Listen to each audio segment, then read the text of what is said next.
सदस्यों के सामने मैं यहाँ पर उपस्थित हुआ हूँ। हमारा यह महान देश भारत अनगिनत देशवासियों के त्याग एवं तपस्या के फलस्वरूप आज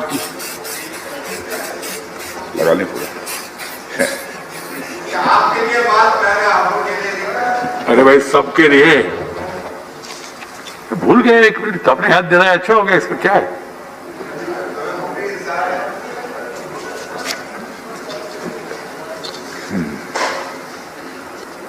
आदरणीय सभापति, लद्दाख की सीमाओं पर विगत कुछ महीनों में घटित घटनाओं का ब्यौरा सदन के सम्मानित सदस्यों के सामने रखने के लिए आज मैं यहाँ उपस्थित हूँ।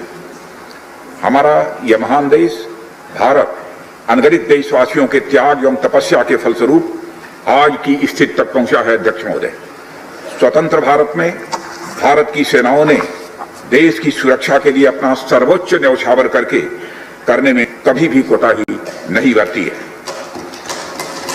और आप सबको ज्ञात है कि 15 जून 2020 को गलवान घाटी में कर्नल संतोष बाबू के साथ हमारे 19 और बहादुर जवानों ने भारत माता की सीमा की रक्षा करते हुए अपने प्राणों की आहुति दे दी। हमारे प्रधानमंत्री श्री नरेंद्र मोदी जी ने स्वयं लद्दाख जाकर वीर जवानों का हौसला बढ़ाया। मैंने भी बहादुर जवानों से मिलकर उनके शौर्य और अटूट साहस का स्वयं भी अनुभव किया है। अध्यक्ष महोदय, सबसे पहले मैं संक्षेप में चाइना के साथ हमारे बाउंड्री इश्यूज के बारे में बताना चाहता हूं। जैसा कि सदन इस बात से अवगत है कि भारत एवं चाइना का सीमा का प्रश्न अभी तक अनसुलझा है। भारत और चाइना की बाउंड्री का कस्टमरी और ट्रेडिशनल अलाइनमेंट चाइना नहीं मानता है। यह सीमा रेखा वेल एस्टेब्लिश्ड भौगोलिक सिद्धांतों पर आधारित है, जिसकी पुष्टि न केवल ट्रीटीज और एग्रीमेंट्स द्वारा बल्कि हिस्टोरिक यूसेज और प्रैक्टिसेस द्वारा भी सभापति महोदय हुई है। इससे दोनों देश सदियों से अवगत हैं, जबकि चाइना यह मानता है कि बाउंड्री अभी भी औपचारिक रूप से निर्धारित नहीं है। साथ ही चाइना यह भी मानता है कि हिस्टोरिकल जुरिस्डिक्शन के आधार पर जो ट्रेडिशनल कस्टमरी लाइन, उसके बारे में दोनों देशों की एक अलग अलग व्याख्या है। दोनों देश 1950 और 1960 के दशक में इस पर बातचीत कर रहे थे, परंतु पारस्परिक रूप से स्वीकार्य समाधान नहीं निकल पाया था। सभापति महोदय, जैसा कि यह सदन अवगत है कि चाइना लद्दाख में भारत की लगभग 38,000 स्क्वायर किलोमीटर भूमि का अनधिकृत या कब्जा किए हुए है। इसके अलावा 1963 में एक तथाकथित बाउंड्री एग्रीमेंट के तहत पाकिस्तान ने पाक ऑक्युपाइड कश्मीर की 5,880 स्क्वायर किलोमीटर भारतीय जमीन अवैध रूप से चाइना को सौंप दी है। चाइना अरुणाचल प्रदेश की सीमा से लगे हुए लगभग 90,000 स्क्वायर किलोमीटर भारतीय क्षेत्र को भी अपना ही बताता है। सभापति महोदय, भारत तथा चाइना दोनों ने औपचारिक तौर पर यह माना है कि सीमा का प्रश्न एक जटिल मुद्दा है, जिसके समाधान के लिए पेशेंस की आवश्यकता है तथा इस मुद्दे का फेयर, रीजनेबल और म्यूचुअली एक्सेप्टेबल समाधान शांतिपूर्ण बातचीत के द्वारा निकाला जाए। ये दोनों इस बात पर सहमत हैं। अंतरिम रूप से दोनों पक्षों ने यह मान लिया है कि सीमा पर शांति और स्थिरता बहाल रखना द्विपक्षीय संबंधों को बढ़ाने के लिए यह नितांत आवश्यक है। मैं यह भी बताना चाहता हूं सभापति महोदय कि अभी तक इंडिया चाइना के बॉर्डर एरियाज में commonly delineated line of actual control नहीं है और एलएसी को लेकर दोनों का परसेप्शन भी यह अलग अलग है। इसलिए पीस और ट्रैंक्विलिटी बहाल रखने के लिए दोनों देशों के बीच कई तरह की एग्रीमेंट्स और प्रोटोकॉल्स भी हुए। इन समझौतों के तहत दोनों देशों ने यह माना है कि एलएसी पर शांति और स्थिरता बहाल रखी जाए, जिस पर एलएसी की अपनी अपनी रेस्पेक्टिव पोजीशंस और बाउंड्री क्वेश्चंस का कोई प्रभाव नहीं पड़ेगा। इस आधार पर वर्ष 1988 के बाद से दोनों देशों के बाइलेटरल रिलेशंस में काफी विकास भी हुआ है। भारत का मानना है कि बाइलेटरल रिलेशंस को विकसित किया जा सकता है तथा साथ ही साथ बाउंड्री के मुद्दे के समाधान के बारे में चर्चा भी की जा सकती है। यह हम दोनों काम कर सकते हैं, परंतु एलएसी पर पीस और ट्रैंक्विलिटी में किसी भी प्रकार की गंभीर स्थिति का बाइलेटरल रिलेशंस पर निश्चित रूप से असर पड़ेगा, यह बात भी दोनों पक्षों को अच्छी तरह समझनी चाहिए। वर्ष 1993 और 1996 के समझौते में इस बात का जिक्र है कि एलएसी के पास दोनों देश अपनी सेनाओं की संख्या कम से कम रखेंगे। समझौते में यह भी है कि जब तक बाउंड्री इशू का पूर्ण समाधान नहीं होता है तब तक एलएसी को स्ट्रिक्टली रेस्पेक्ट और एडहर किया जाएगा और उसका उल्लंघन किसी भी सूरत में नहीं किया जाएगा। सभापति महोदय, इन समझौतों में भारत व चाइना एलएसी के क्लैरिफिकेशन द्वारा एक कॉमन अंडरस्टैंडिंग पर पहुंचने के लिए भी प्रतिबद्ध हुए थे, पूरी तरह से कमिटेड थे। इसके आधार पर 1990 से 2003 तक दोनों देशों द्वारा एलएसी पर एक कॉमन अंडरस्टैंडिंग बनाने की कोशिश की गई, लेकिन इसके बाद चाइना ने इस कार्रवाई को आगे बढ़ाने पर अपनी सहमति नहीं जताई। इसके कारण कई जगहों पर चाइना तथा भारत के बीच एलएसी परसेप्शंस में ओवरलैप बराबर बना रहा। इन क्षेत्रों में तथा बॉर्डर के कुछ अन्य इलाकों में दूसरे समझौतों के आधार पर दोनों की सेनाएं फेस आसाद की स्थिति का बराबर समाधान निकालती हैं, जिससे कि शांति कायम रहे। सभापति महोदय, इससे पहले कि मैं सदन को वर्तमान स्थिति के बारे में बताऊं, मैं यह बताना चाहता हूं कि सरकार की विभिन्न इंटेलिजेंस एजेंसीज के बीच कोऑर्डिनेशन का एक इलेबोरेट और टाइम टेस्टेड मैकेनिज्म है, जिसमें सेंट्रल पुलिस फोर्सेस और तीनों आर्म्ड फोर्सेस की इंटेलिजेंस एजेंसी भी शामिल हैं। टेक्निकल और ह्यूमन इंटेलिजेंस को लगातार कोऑर्डिनेटेड तरीके से इकट्ठा किया जाता है तथा आर्म्ड फोर्सेस से उनके डिसीजन मेकिंग के लिए शेयर भी किया जाता है। सभापति महोदय, मैं अब सदन को इस साल उत्पन्न परिस्थितियों के बारे में अवगत कराना चाहता हूं। अप्रैल माह से ईस्टर्न लद्दाख की सीमा पर चाइना ने सेनाओं की संख्या तथा उनके आर्मामेंट्स में वृद्धि की है, जिसे स्पष्ट रूप से देखा गया है। मई महीने के प्रारंभ में चाइना ने गलवान घाटी क्षेत्र में हमारी ट्रुप्स की नॉर्मल ट्रेडिशनल पेट्रोलिंग पैटर्न में व्यवधान डालना शुरू किया, जिसके कारण फेस ऑफ की स्थिति उत्पन्न हुई। ग्राउंड कमांडर्स द्वारा इस समस्या को सुलझाने के लिए विभिन्न समझौतों तथा प्रोटोकॉल के तहत वार्ता की जा रही थी कि इसी बीच मई महीने के मध्य में सभापति महोदय, चाइना द्वारा वेस्टर्न सेक्टर में कई स्थानों पर एलएसी पर ट्रांसग्रेशन करने की कोशिश की गई। इसमें कोंकला, गोगरा और पेंगोंग लेक का नॉर्थ बैंक शामिल है। इन कोशिशों को हमारी सेनाओं ने समय पर देख लिया तथा उसके लिए आवश्यक जवाबी कार्रवाई भी हमारी सेना ने की। सभापति महोदय, और चाइना को डिप्लोमेटिक तथा मिलिट्री चैनल्स के माध्यम से यह अवगत करा दिया, इस प्रकार की गतिविधियां यथास्थिति को यानी स्टेटस को एक तरफा बदलने का प्रयास है, और यह भी साफ कर दिया कि ये प्रयास हमें किसी भी सूरत में सभापति महोदय मंजूर नहीं है। यह दो टूक शब्दों में यह चाइना को बता दिया गया है। एलएसी के ऊपर फ्रिक्शन बढ़ता हुआ देखकर दोनों तरफ के सैन्य कमांडरों ने 6 जून 2020 को मीटिंग की तथा इस बात पर सहमति बनी कि रेसिप्रोकल एक्शंस के आधार पर डिसएंगेजमेंट किया जाना चाहिए। दोनों पक्ष इस बात पर भी सहमत हुए कि एलएसी को माना जाएगा तथा कोई ऐसी कार्रवाई नहीं की जाएगी जिससे यथास्थिति यानी स्टेटस को बदले। किंतु इस सहमत के उल्लंघन में चीन द्वारा एक बहुत ही वायलेंट फेस ऑफ की स्थिति 15 जून को गलवान में क्रिएट की गई। हमारे बहादुर सिपाहियों ने बहादुर जवानों ने अपनी जान का बलिदान दिया, पर साथ ही चीनी पक्ष को भी भारी क्षति पहुंचाई है सभापति महोदय, और अपनी सीमा की सुरक्षा में कामयाब भी रहे। इस पूरी अवधि के दौरान हमारे बहादुर जवानों ने जहां संयम की जरूरत थी वहां संयम रखा, और जहां शौर्य की जरूरत थी वहां शौर्य का भी प्रदर्शन किया। मैं सदन से यह अनुरोध करता हूं कि हमारे सैनिकों की वीरता एवं बहादुरी की भूरी भूरी प्रशंसा की जानी चाहिए।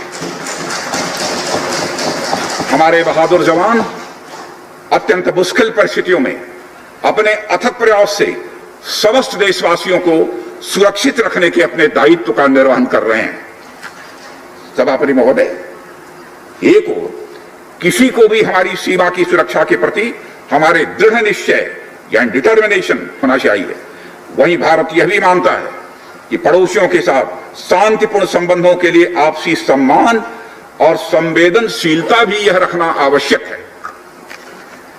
चूंकि इस मौजूदा स्थिति का बातचीत के जरिए समाधान चाहते हैं, हमने चाइनीज साइड के साथ डिप्लोमेटिक और मिलिट्री इंगेजमेंट बनाए रखा है।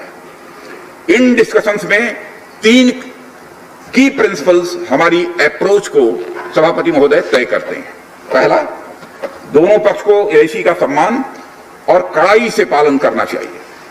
फर्स्ट। सेकंड, किसी भी पक्ष को अपनी तरफ से यथास्थिति का यानी स्टेटस को का उल्लंघन करने का प्रयास नहीं करना चाहिए। थर्ड, दोनों पक्षों के बीच सभी समझौतों और अंडरस्टैंडिंग्स का पूर्णतया पालन करना चाहिए।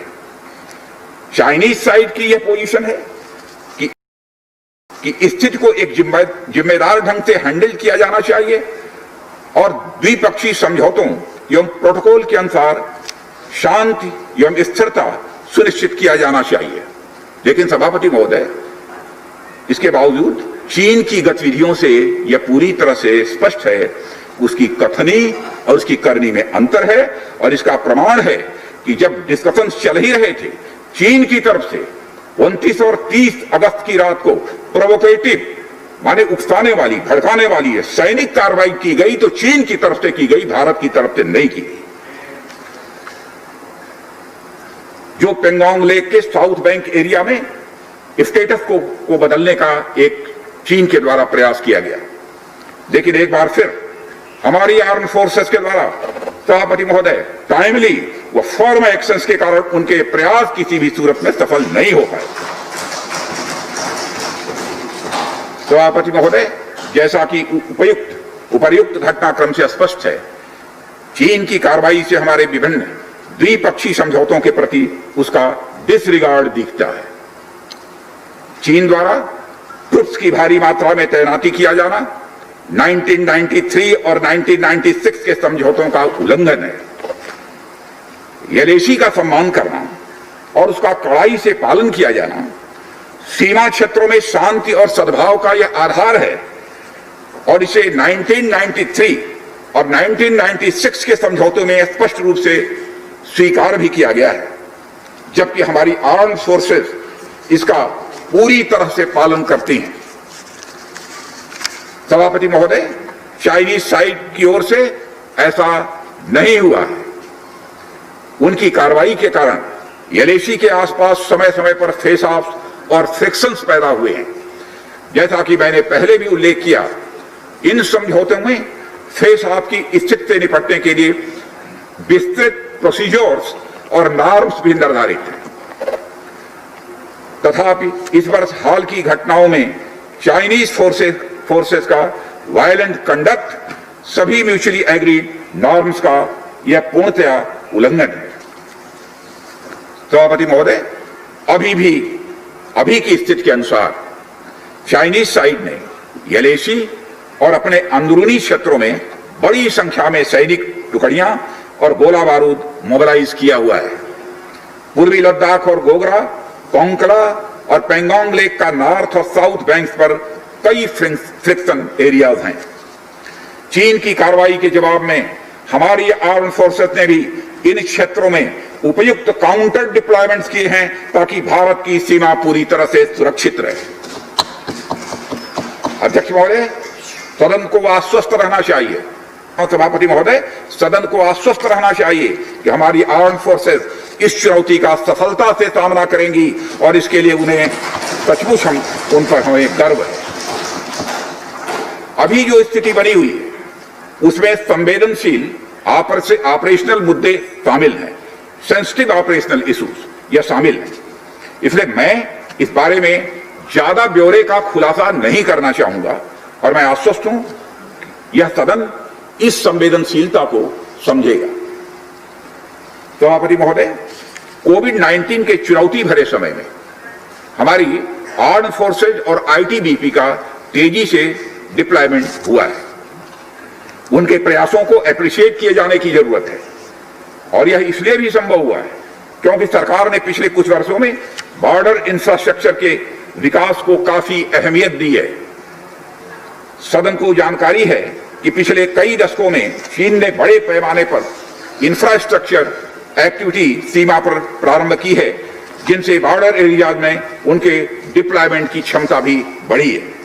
इसके जवाब में हमारी सरकार ने भी बॉर्डर इंफ्रास्ट्रक्चर डेवलपमेंट के लिए बजट को बढ़ाया है, जो पहले से लगभग 2 गुना से अधिक है। इसके फलस्वरूप बॉर्डर एरियाज में काफी रोड्स और ब्रिजेस भी बनाए गए हैं।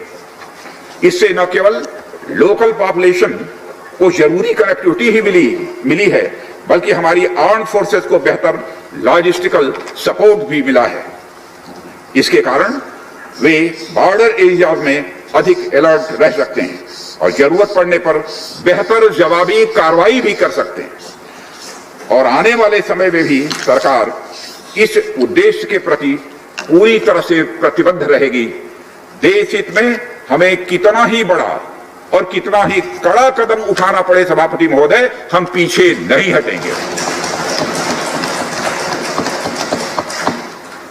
माननीय सभापति महोदय, मैं इस बात पर बल देना चाहूंगा कि भारत हमारे बॉर्डर एरियाज में मौजूदा मुद्दों का हल शांतिपूर्ण बातचीत और विचार विमर्श के जरिए किए जाने के प्रति पूरी तरह से प्रतिबद्ध है।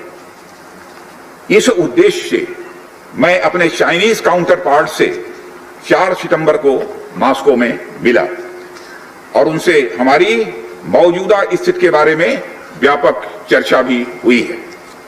मैंने स्पष्ट तरीके से हमारी चिंताओं को चीनी पक्ष के सामने रखा है, जो उनकी बड़ी संख्या में ट्रूप्स की तैनाती, आक्रामक रवैया और एक तरफा स्टेटस को बदलने की कोशिश से संबंधित था।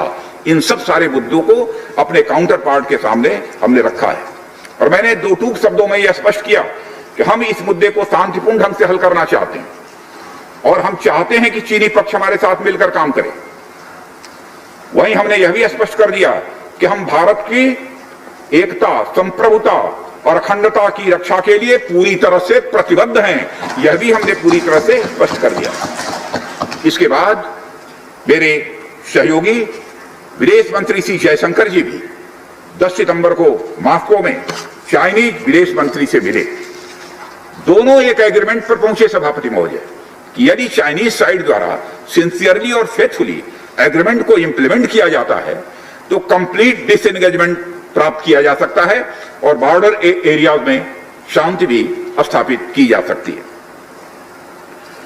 सभापति महोदय, जैसा कि सदस्यों को जानकारी है, बीते समय में भी चीन के साथ हमारे बॉर्डर एरियाज में लंबे स्टैंड ऑफ की स्थिति कई बार बनी है, जिसका शांतिपूर्ण तरीके से समाधान भी किया गया था। हालांकि इस वर्ष की स्थिति स्केल ऑफ इन्वॉल्वमेंट हो या फ्रिक्शन पॉइंट्स की संख्या हो, हम पहले से बहुत अलग हैं। फिर भी हम मौजूदा स्थिति के शांतिपूर्ण समाधान के प्रति पूरी तरह से कमिटेड हैं। अध्यक्ष महोदय, युद्ध की शुरुआत तो हमारे हाथ में होती है, लेकिन उसका अंत नहीं होता है और मुझे कई बार ताज्जुब होता है कि शांति का यह संदेश जिस धरती से पूरे विश्व को गया है, उस धरती की शांति में विघ्न के द्वारा विघ्न डालने का प्रयास किए जाते हैं। और अध्यक्ष महोदय, सदन के माध्यम से मैं हमारे 130 करोड़ देशवासियों को आश्वस्त करना चाहता हूं कि हम देश का मस्तक झुकने नहीं देंगे न ही हम किसी का मस्तक झुकाना चाहते हैं। इस राष्ट्र के प्रति, इसकी सुरक्षा के प्रति हम पूरी तरह से दृढ़ संकल्प हैं। अध्यक्ष महोदय, इस सदन की एक गौरवशाली परंपरा रही है कि जब भी देश के समक्ष कोई बड़ी चुनौती आई है तो इस सदन ने भारतीय सेनाओं की दृढ़ता और संकल्प के प्रति अपनी पूरी एकता और पूरा भरोसा दिखाया है। साथ ही सीमा क्षेत्र में तैनात अपने बहादुर सेना के जवानों के शौर्य, पराक्रम और सीमा की सुरक्षा के प्रति उनकी प्रतिबद्धता पर इस सदन ने पूरा विश्वास भी व्यक्त किया है। मैं आपके माध्यम से देशवासियों को यह विश्वास दिलाना चाहता हूं कि हमारे आर्म फोर्सेस के जवानों का जोश एवं हौसला बुलंद है सभापति महोदय, और हमारे जवान किसी भी संकट का सामना करने के लिए पूरी तरह से दृढ़ प्रतिज्ञ हैं। और इस बार भी सीमा पर हमारे वीरों ने किसी भी प्रकार की आक्रामकता दिखाने के बजाय धैर्य और साहस का परिचय दिया है। हमारे यहां कहा गया है कि साहसे खलु स्त्री वसति, यानी साहस में ही विजय स्त्री का निवास होता है। और हमारे सैनिक तो साहस के साथ संयम, शक्ति, शौर्य और पराक्रम की जीती जागती प्रतिमूर्ति है सभापति महोदय। महोदय, माननीय प्रधानमंत्री जी के बहादुर जवानों के बीच जाने के बाद हमारे कमांडर तथा जवानों में यह स्पष्ट संदेश गया है कि देश के 130 करोड़ देशवासी जवानों के साथ खड़े हैं। उनके लिए बर्फीली ऊंचाइयों के अनुरूप विशेष प्रकार के गर्म कपड़े, उनके रहने का स्पेशलाइज्ड टेंट तथा उनके सभी अस्त्र शस्त्र व गोला बारूद की पर्याप्त व्यवस्था की गई है।